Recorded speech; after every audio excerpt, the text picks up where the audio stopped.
Wild Travel. ඔන්න අපි දැන් මහාවේ ටවුන් එකේ ඉඳන් ඇවිල්ලා 69 හැන්දියෙන් හැරිලා අම්පාර පාරේ ඇවිල්ලා ඉන්නේ. යන්න හදන්නේ දැන් පන්තලාවේ භික්ෂු ඝාතනය වෙච්ච තැනට. එතන ස්මාරකයක් තියෙනවා. ඒක බලන්න තමයි අපි යන්නේ.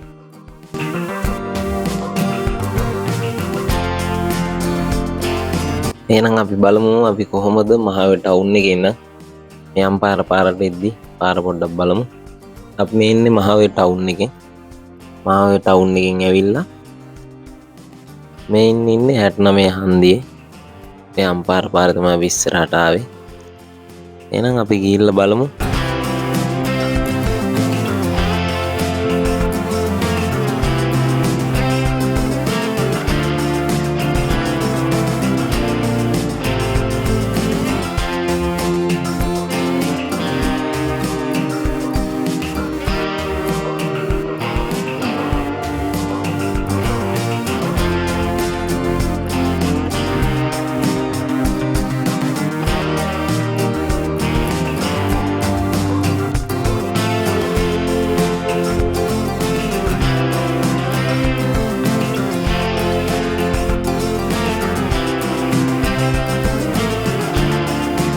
අපි දැන් යන ගමන් ඉන්නේ අම්පාරට යන පාරේ. ඒ අරන්තලාව හරහා තමයි යන්නේ මේ පාර. මේ පාර ඉස්සරහට යන්නේ ගොඩක් රස්නේ නම් වැඩි මේ පැත්තට. මහාවයටත් වැඩිය ගොඩක් රස්නේ. වලට වෙනවා ලස්සන පැලක් තියෙනවා ගහක් උඩ හදලා. මේ අලි එහෙම ගොඩක් ඉන්නවා මේ පැත්තේ. කයි හේන් රකින්න තමයි පැල් ගහගෙන ඉන්නේ. අපි යන මේ පාරේ වැඩ කරන ගමන් තමයි තියෙන්නේ. පාර හදන ගමන් බලන්න පේනවා පාර දෙපැත්තේ වැඩ කරන අය ඉන්නවා. ඉතින් ඔන්න ඔහම අපි ඉස්සරහට යද්දි අපි බලමු පොඩ්ඩක් අරන්තලාව ගැන පොඩි විස්තරයක් දැනගෙන බියන්. හරියට මේ සිද්ධිය වෙන්නේ 1987 ජුනි 2 වෙනිදා. කියන්නේ අද වගේ දවසක අපි මේ යන්නේ 2025 ජුනි 2 වෙනිදා.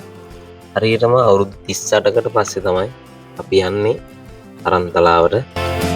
38 වසරක් සපිරීම නිමිත්තෙන් අද කුල දරුවන් 6 දෙනෙක් පැවිදි කරනවා. පිට ඒකට යන්න දෙන්නේ නැහැ. අපි ගොඩක් පරක්කු වෙලා යන්නේ. මේ වෙද්දි සමරක් ඉවර වෙලා තියෙන්න පුළුවන්. මේ හැගොරු ඉන්ද්‍රසාරයේ අවුරුදු 25 දී තමයි ගාල්ල දිස්ත්‍රික්කේ ඉඳලා නැගෙනහිර පළාතේ අම්පාර දිස්ත්‍රික්කයට ඇවිල්ලා විහෙර විහාර 50 60ක ආසන්න ප්‍රමාණයක් දිගල්ලා කුල දරුවන් 500ක් 600ක් වගේ පැවිදි කරලා තියෙනවා. ඔන්න දැන් අපි ඇවිල්ලා තියෙනවා අරන්තලා පොදු බිමට යන තැනට. ඔයාලට ඔය ඈතින් පේන්නේ ඈගොඩ ඉන්ද්‍රසාර හිමිගේ පිළිරුවක්. දැන් අපි ඇවිල්ලා ඉන්නේ මෙතනට. දැන් ඇතුළට යන්න කියලා තමයි හදන්නේ. මේ බස් රථය මෙන්න මේ හරිය ඉඳලා තමයි කැලේ ඇතුළට ඒ දවස්වල මෙතන ඝන කැලෑවක් කොට හරස් කරලා අරන් ගියා කියලා කියන්නේ. මේ අරන්තලා ගමට ත්‍රස්තවාදීන් විසින් 7 වතාවක් ප්‍රහාර එල්ල කරා කියලා කියනවා. ඒ අවස්ථාවවලදී කුඩා දරුවන් පොළොවේ ගහලා මරලා දාලා තිනවා. ඉරිබොන දරුවන් කඩු වලින් කපලා අද හිංසා පමුණලා තමයි මරලා තිනවා කියලා කියන්නේ. ඔන්න අපි කිලෝමීටර් 10ක් පහු කරලා ඇවිල්ලා අපි දැන් ඇවිල්ලා තියෙන්නේ අරන්තලාව භික්ෂු ඝාතනය වෙච්ච තැන. යන්න තමයි දැන් පොඩ්ඩක් ඉස්සරහට යන්න ඕනේ. එතන වාහන අරන් යන්න දෙන්නේ නැහැ. මේ හරියෙන් වාහන දාලා යන්න ඕනේ. මේ එල්ල කරපු ප්‍රහාරවන් වලට විරුද්ධ වෙලා තියෙනවා මේ හැගොඩ ඉන්ද්‍රසාරයෙන්. ඒත් එක්ක ත්‍රස්තවාදීන්ගේ ලොකු තරහක් තිබිලා තියෙනවා. අන්තිමට තීරණය කරලා තියෙනවා ත්‍රස්තවාදීන් විසින් මේ හැගොඩ ඉන්ද්‍රසාර හිමිව ඝාතනය කරන්න. ඉතින් 1987 ජුනි 2 වෙනිදා සූදානම් කරලා තිබ්බ ධර්ම ප්‍රචාර කටයුත්ත කර යන්න සූදානම් වෙලා තියෙද්දි කෙසේ හෝ ත්‍රස්තවාදීන් එම ගමන දැනගෙන එදින සූදානම් වෙලා තියෙනවා මේ හැගොඩ ඉන්ද්‍රසාර හිමි ඝාතනය කරන්න. එදා උදේ 6ට ලංකා ගමනාගමන මණ්ඩලයට අයත් අම්පාර ඩිපෝවේ අංක 60 35 99 දරන බස් රථය තමයි මේ ගමනට සූදානම් කරගෙන තිබිලා තියෙන්නේ. ඒකේ රේදුරු අමරපාලත් කොන්දොස්තර ජිනදා සහ පුංචි සාමරීර හිමියන්ගේ ආවතේව කටයුතු සඳහා වසන්ත ජයවර්ධන නැමැති අවිවාහක තරුණයෙකුත් මේ ගමනට සූදානම් වෙලා තියෙනවා. පසුව ගමන පිටත් වෙලා එද්දී අරන්තලාවේ මේ ඝන කැලෑව ඒ දවස්වල තිබිලා තියෙන්නේ. එතනදී අපි අර පෙන්නුව තැනදී කොට අරස් කරලා LTT ත්‍රස්තවාදීන් 4 දෙනෙක් බස් රථයට ගොඩ වෙලා බස් රථය ඊට ඈතින් පේන ස්ථානයට තමයි ධාවනය කරලා තියෙන්නේ. ඒ වෙන විටත් මේ කැලේ තුලට බස් රථයේ පිටිපසින් ත්‍රස්තවාදීන් 50ක් 60ක් ආසන්න ප්‍රමාණයක් ඇවිල්ලා තියෙනවා. බසය පැහැරගෙන ගොස් මුදල් ඉල්ලූ බව තමයි කියන්නේ. එවිට ඈගොඩ ඉන්දසාර හිමියන් උණ්ඩ මුදල් ලබා දීලා උඹලට එදා ඉඳන් ඕන කරේ මාව පොඩි සාමණේර හිමියන්ට කිසිම කරදරයක් කරන්න එපා කියලා ත්‍රස්තවාදීන්ගෙන් ඉල්ලලා තියෙනවා. එසේ කියන අවස්ථාවේදී උන්වහන්සේට කඩු පහරක් එල්ල කරලා තියෙන එක් ත්‍රස්තවාදියෙක් විසින් ඉන්පසුව කුඩා සාමණේර හිමියන් ඇතුළුව 31 දෙනෙක් මේ ස්ථානයේදී ස්වාමීන් වහන්සේලා ඝාතනයට ලක් කරලා තියෙනවා ඒ ත්‍රස්තවාදීන් විසින්. ඒ වගේම සිවිල් වැසියන් 3 දෙනෙකුත් ඝාතනය කරලා තියෙනවා මේ ස්ථානයේදී. ඔයාලට මේ පේන්නේ එදා ඒ ඝාතනය සිද්ධ වෙච්ච තැන හදලා තියෙන අනුරුවක්. කියන්නේ ස්වාමීන් වහන්සේලා මේ විදිහට තමයි මෙතන ඝාතනය කරලා තිබිලා තියෙන්නේ. දැනට මේ පිළිරුව ඉදි කරලා තියෙන්නේ ඒ ආකාරයටම තමයි මේ ස්ථානේ. ඔයාලා දකින්න ඇති මේ බස් රථයේ ඉස්සරහා වෙඩි පාරවල් එල්ල වෙච්ච තැන් තාම තියෙනවා වෙන්න.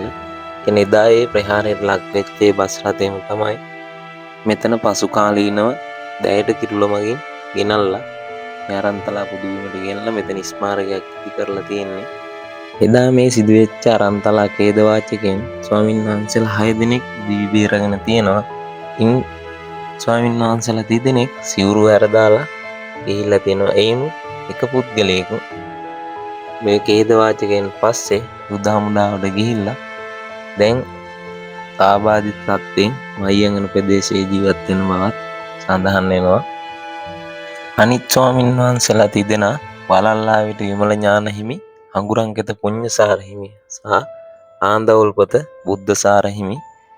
මේ ස්වාමීන් වහන්සේලා 3 දෙනාගෙන් ආනන්දවුල්පත බුද්ධසාර හිමි ආබාධිත තත්ත්වයේ තමයි ඉන්නේ. හරියටම මේ ඛේදවාචකයේ සිද්ධ වෙලා අදට වසර 38යි. ඒ නිමිත්තෙන් උදෑසන කාලයේදී කුලදරුවන් 6 දෙනෙක් සසුන්ගත කිරීම මහා පුණ්‍ය කර්මය සිද්ධ කරලා තියෙනවා. ඒ වගේම රාත්‍රී කාලයේදී පිරිත් දේශනයක් තියෙන බව තමයි අපිට වැඩ කරන කට්ටිය කිව්වේ. තාමත් ඒ සඳහා මේ කට්ටිය සූදානම් වෙනවා වල පේනවා.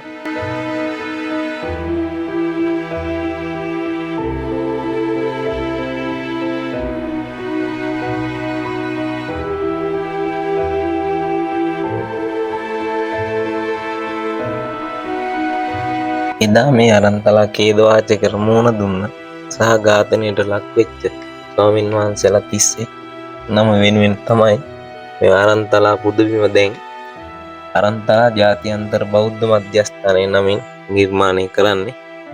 මෙතන මේ කටයුත්ත නිර්මාණය කරන්නේ කිරිඳිවැල සෝමරතන හිමි විසින්. උන්වහන්සේ තමයි මේ බස් රථය මෙහෙට ගෙන්නලා මෙතන ස්මාරකයක් ඉදි කරලා මේ සියලුම කටයුතු සඳහා දායකත්වයේ දීලා තියෙන්නේ උන්වහන්සේ.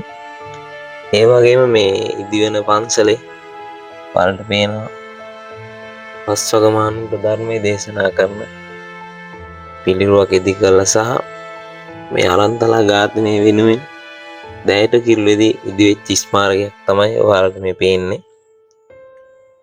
ඉතින් කට්ටිය හවස වැඩේට සූදානම් වෙනවා වලට පේනවා. ඉතින් අපිට ඉන්න බැරි වෙනවා හවස මේ කටයුත්තට.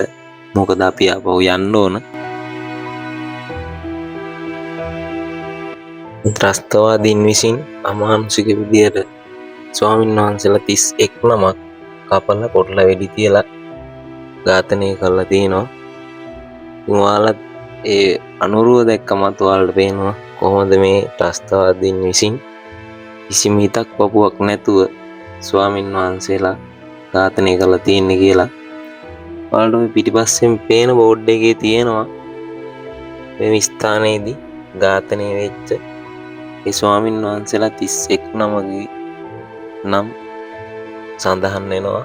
පිටිපස්සෙන් තියෙන ඒ බෝරුවේ